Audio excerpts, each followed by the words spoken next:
Kyle Whittingham, the Michigan head coach. First order of business, steal BYU's defensive coordinator, Jay Hill. And he's not done. And he won't be done until the Big 12 is ransacked of your favorite assistant coaches. This, Locked On Big 12.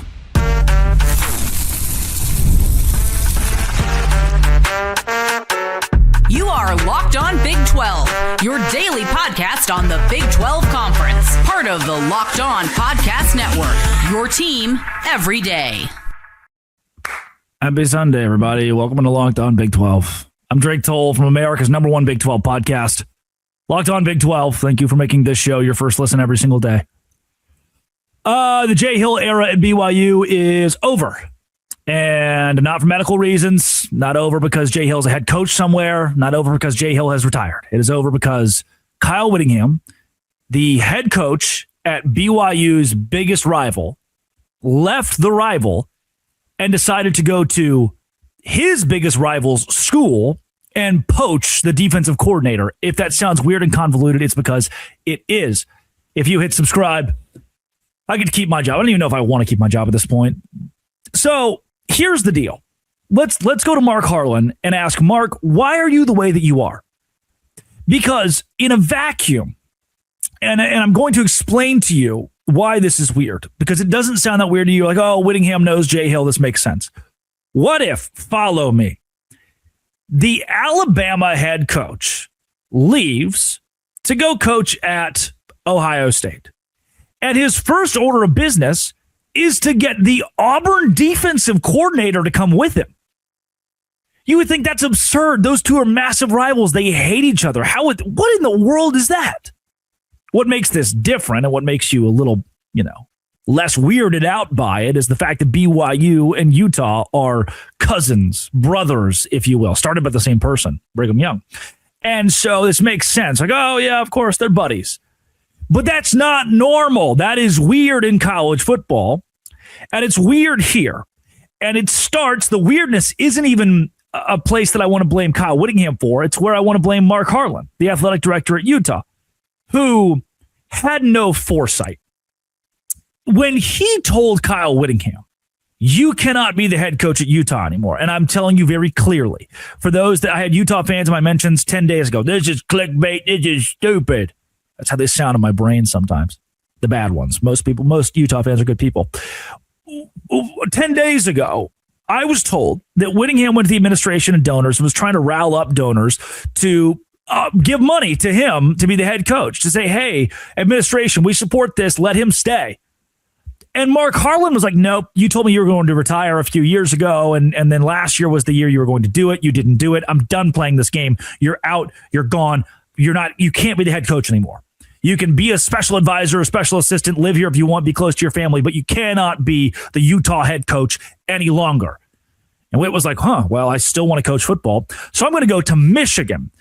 I wish that Mark Harlan realized I'm going to say this, greatness standing in front of him.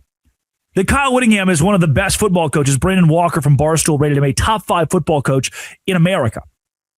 That you are looking at an incredible coach in front of you and telling him, because of his wishy-washy, inconsistent ways, which I'll give it to you, that was weird. It's a little bit different how Whittingham handled this whole thing. He wasn't exactly honest about when he wanted to retire. I understand how that throws you for a loop a bit. But I need to be very clear that when the legend comes to you and says, I still want to coach, he's going to take advantage of that somewhere.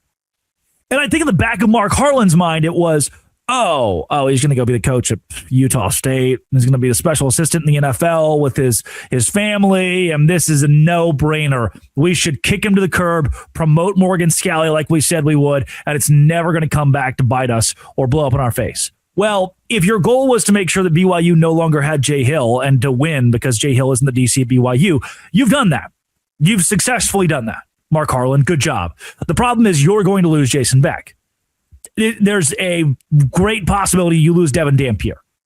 Most of the offensive staff at Utah this late. I mean, we're pushing January here too. You got to find a way to reconfigure this in one of the craziest coaching carousels of all time, where everybody else has already hired their offensive assistants. Now you have to go and get whatever's left, basically. That's the situation you put yourself in by thinking Kyle's not savvy enough. There's no way this is going to bite me in the butt. There's no way this is going to come back to bite us. Now, Jay Hill's gone from BYU, one of the best DCs in that program's history.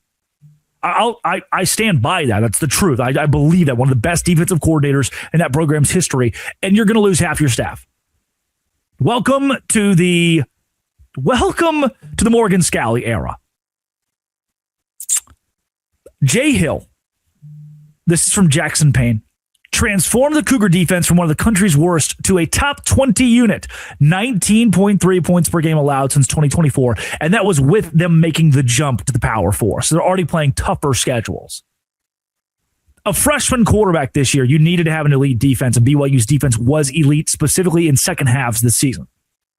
23-4 since the start of 2024. Led the country in interceptions in 2024, and 2025 had 30 sacks, the highest at BYU since 2016. An elite defense. I can tell you,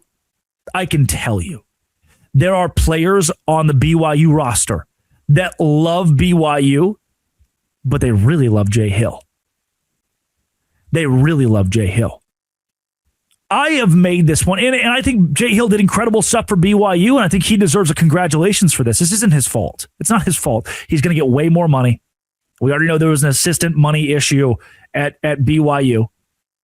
But for Hill, he'll walk away as a legend at the school for what he was able to do, nearly leading them to a college football playoff. Should have led them to a college football playoff. But I look at this and I say it's not Hill's fault. It's really not Whittingham's fault. It starts with the Utah administration, who's about to gut some of the Big 12's best assistants, some of this conference's best assistants. And that sucks, man. It really sucks that Mark Harlan, who I'm going to pin this on, he just didn't care. He didn't see it coming. He didn't have the wherewithal. And that is not good. So Jay Hill's gone from BYU. Where do they go next? I don't know. But I think we did have a real conversation. Utah football went 5-7 last year, and the coach that went 10-2, Kevin Harlan ensured he couldn't come back. Basketball's terrible. Baseball's not great. What has Mark Harlan done? Is elite athletic director Mark Harlan in the room with us right now? I don't see it. Which is crazy. Who's next? Who's next to be poached? The Big 12 lost some really good head football coaches this year. That sucks. Happy Sunday. Yay. I worry about what players will follow Jay Hill because I've said it before. I'll say it again. A lot of players are committing to coaches' personalities. Devin Dampier is an example. Basketball, you see it all the time. When a coach leaves, players typically follow with them because they love that coach more than they love that school. And that could be the case, especially at a place like BYU that's super strict. Like, hey, if you want to have a beer and play for Jay Hill, you're going to go to Michigan. Right? Obviously.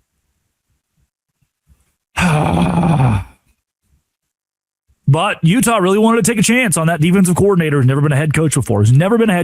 Maybe he works.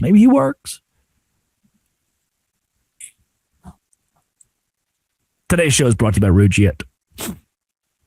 If I'm going to... Give me some Rugiet. It's also brought to you by FanDuel. Rugiet. It's a conversation we don't like to have very often, but we should have it more often, men. When nighttime hits, I know the stress of life has been hitting you.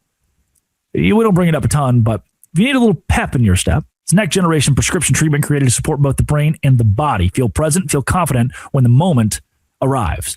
Rugiet combines 3 clinically proven ingredients in 1 mint that dissolves under your tongue so it absorbs fast. You've been thinking about taking next steps? Now's the time. Head to Rugiet.com/LockedOnCollege, RUGIET.com/LockedOnCollege to get 15% off your order for a limited time. Rugiet ready. Feel present, feel confident, feel ready. Today's show is also brought to you by FanDuel. FanDuel is exactly where I go, dog. It's exactly where I go.